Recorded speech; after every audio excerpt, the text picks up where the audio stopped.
Bonjour Martin, merci d'être venu ici pour nous présenter un petit peu ton projet. Voilà, si tu peux dire quelques mots, un peu qui tu es, qu'est-ce que tu fais. Ouais, du coup, je suis Martin Jolivalt. Je suis en deuxième année de master de psychologie clinique à l'Université de Lorraine, à Nancy. Et voilà, j'ai fait tout mon parcours à Nancy, la licence et le master. L'année dernière, j'ai eu l'opportunité de faire mon travail d'études de recherche sur en fait, l'évaluation des différentes formes d'épilepsie et les expériences exceptionnelles. Qu'est-ce que sont les expériences exceptionnelles? En fait, les expériences exceptionnelles, c'est un champ, c'est une discipline qui est beaucoup étudiée à Nancy. Et en fait, il s'agit d'expériences que des personnes peuvent vivre et dont elles n'arrivent pas à les mettre dans le champ, à les expliquer. Ça peut être des choses un peu qu'on pourrait qualifier de paranormales, avoir certaines visions, des hallucinations, des expériences de mort imminente. Et quel est le lien avec l'épilepsie? En fait, l'épilepsie, dès le début, quand on a commencé à connaître cette maladie, elle a souvent été assimilée à certaines formes d'expériences exceptionnelles. Et en fait, le but de cette recherche était de vérifier, de comprendre si cette hypothèse ou si les personnes qui vivent des crises d'épilepsie sont plus ou moins susceptibles de vivre des expériences exceptionnelles ou si elles ne le sont pas. Et d'où t'es venue l'idée? L'idée m'est venue que j'avais travaillé, je donnais des cours et j'avais donné des cours à une petite fille qui était épileptique et ça m'avait beaucoup questionné. Et j'aimais pas trop l'approche où c'était une approche beaucoup de neurologie, c'était un dérèglement des neurones et je voulais savoir s'il n'y avait pas un peu plus que ça. Et du coup, t'as trouvé quoi dans tes premières recherches? Alors mes premières recherches, elles ont montré qu'effectivement, des personnes épileptiques ont parfois vécu des traumatismes pendant l'enfance ou parfois elles ont aussi vécu des expériences de mort imminente pendant les crises, avant les crises ou après les crises, ça dépend. Et j'essaye de voir, de comprendre comment les deux champs peuvent s'imbriquer ensemble. Alors comment tu t'y prends justement pour mener cette recherche aujourd'hui? Alors aujourd'hui, je me suis mis en collaboration avec une équipe anglaise, avec une docteure Louise Spears. Et en fait, on a mis au point un questionnaire Mhm. en anglais et en français pour justement venir questionner la prévalence euh, des expériences exceptionnelles que peuvent vivre les personnes épileptiques. Alors la prévalence du coup, ce serait quoi? La prévalence, on cherche à savoir si, concrètement, les personnes épileptiques vivent plus d'expériences exceptionnelles que les personnes de la population générale. Et qu'est-ce que ça leur apporte? C'est les réponses que ces personnes vont nous fournir. On va pouvoir les analyser et nous permettre de répondre à d'autres questions qui sont plus larges. Comment catégoriser la phénoménologie de ces éléments? Est-ce qu'il y a différents types, il y a différentes formes d'épilepsie? Donc est-ce qu'elles se valent tous? Est-ce que dans certaines on vit plus d'expériences que d'autres?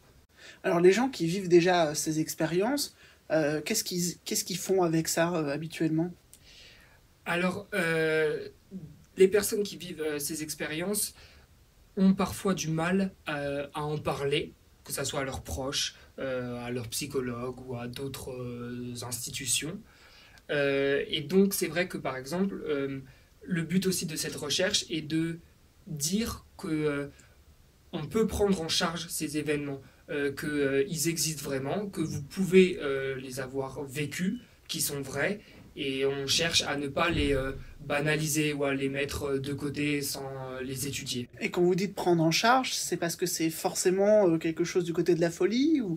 Non, pas du tout. On estime qu'il y a un tiers des personnes qui, au cours de leur vie, peuvent vivre au moins une expérience exceptionnelle. Donc ça n'a rien à voir avec la folie. Tout un chacun peut en vivre. Et justement, le but, c'est de montrer que c'est pas du côté de la pathologie et que ça peut être dans un fonctionnement normal. Parce qu'aujourd'hui, quelqu'un qui est épileptique et qui vit une telle expérience, il va forcément recevoir un diagnostic. Ça va être quoi son problème? Non, il n'y a pas forcément de diagnostic associé. Le but là n'est pas de diagnostiquer, de dire si c'est pathologique ou pas, simplement d'essayer de comprendre ce qui peut se passer et les différentes interactions qu'il peut y avoir entre la pathologie de l'épilepsie et ces expériences-là. Alors concrètement, si on a envie de t'aider, te rencontrer, comment on peut participer à ta recherche? C'est assez simple, on a mis un questionnaire en place en français auquel vous pouvez répondre. Et Qui est en ligne, du coup, c'est ça? Qui est en ligne, exactement.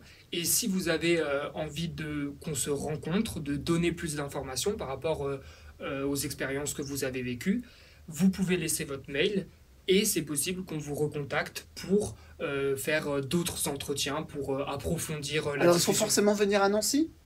Non, les entretiens sont possibles en visio. Et le but aussi de l'épreuve, c'est de toucher internationalement. Donc que ça soit en France, en Belgique, en Suisse, au Canada. Et on a un questionnaire en anglais. Et qui aussi, on peut y répondre en anglais si on est plus à l'aise dans cette langue.